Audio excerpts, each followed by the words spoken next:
के साथ प्रेम भी नहीं। ऐसी परमात्मा मेरे हैं और मैं परमात्मा का ऐसी निष्ठा से आदिना। बोलो भक्त और भगवान जय हो। अब कपिल गीता आती है। भागवत में इस कथा का प्रकरण बहुत ही ज्यादा महत्वपूर्ण है। कपिल गीता की कथा बड़ी मधुर है। कपिल नारायण माता देवहूति को बड़ा सुंदर उपदेश देती है। प्रातः काल का पवित्र समय है। संध्या की नित्य कर्म परिपूर्ण हुआ। कपिल नारायण गर्भासन पर शांति से विराजमान है। उसी समय माता देवहूति को याद आ रहा है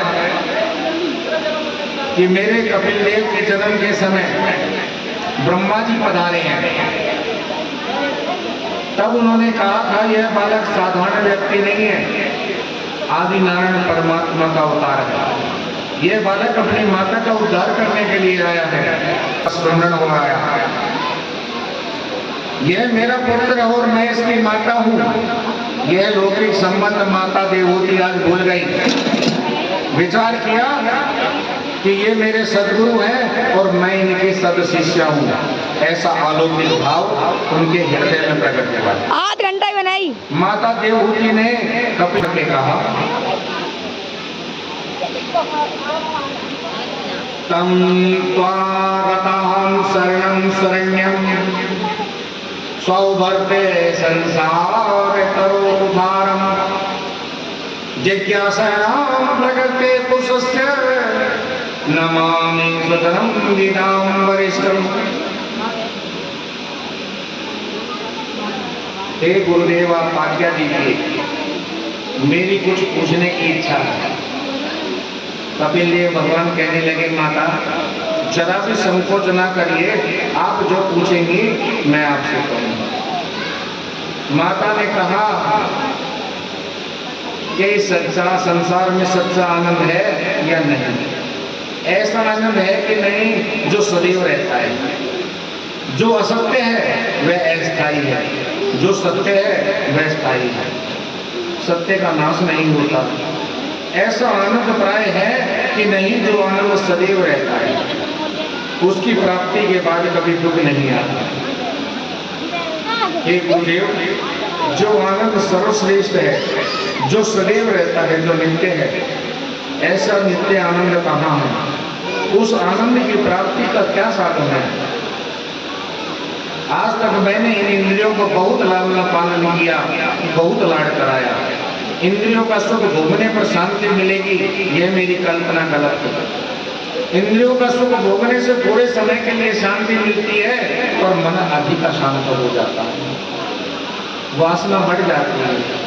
मानव समझता है कि वह सुख भोग रहा है, पर वस्तुतः यह मन की भ्रांति है। आंखें बिगड़ती हैं, मन बिगड़ता है। इंद्रियां एक एक विषय से यानी शांत नहीं होती, बल्कि प्रदीप्त होती है, भड़कती है। हे गुरुदेव, मुझे इस जीवन से अरुचि हो गई है, मैं थक गई हूँ। मन और बुद्धि के भ्रष्ट होने से जीवन बोझ लगता है। यह वासना राक्षसी मेरे मन में घर बनाकर बैठ गई है। मुझे यह बहुत रुलाती है, त्रस्त करती है।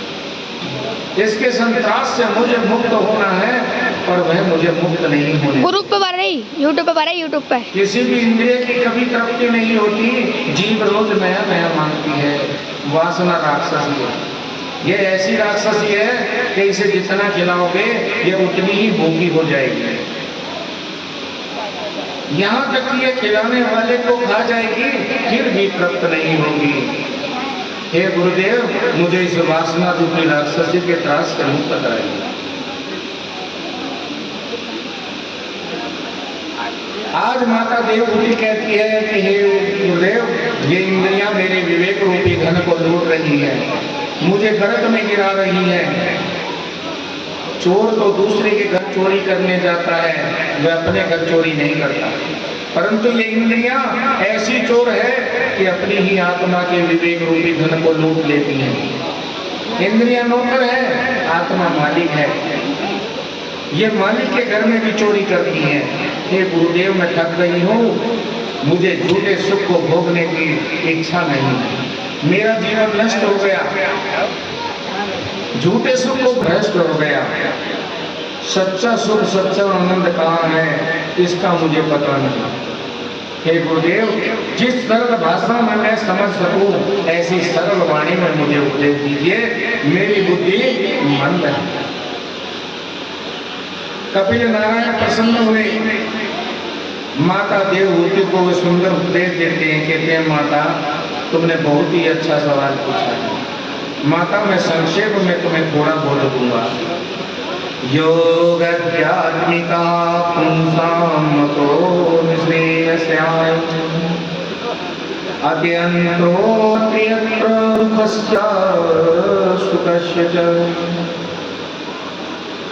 माता मन में किसी तरह का सुख भोगने की इच्छा जब तक है तब तक दुख का अंत नहीं है। सुख की इच्छा ही पीछे दुख पड़ा हुआ है।